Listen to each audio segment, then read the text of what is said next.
James Brendan Patterson is an American author and philanthropist.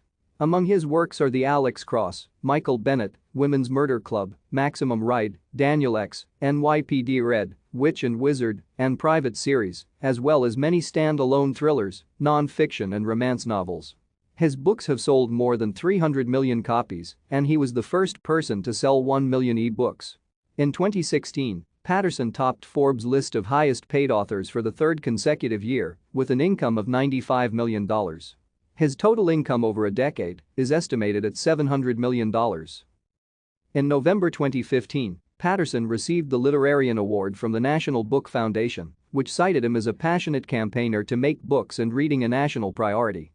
A generous supporter of universities, teachers' colleges, independent bookstores, school libraries, and college students, Patterson has donated millions of dollars in grants and scholarships with the purpose of encouraging Americans of all ages to read more books. Patterson was born on March 22, 1947, in Newburgh, New York, the son of Isabel, a homemaker and teacher, and Charles Patterson, an insurance broker.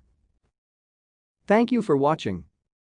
Like and subscribe if you would like to view more of our videos. Have a nice day.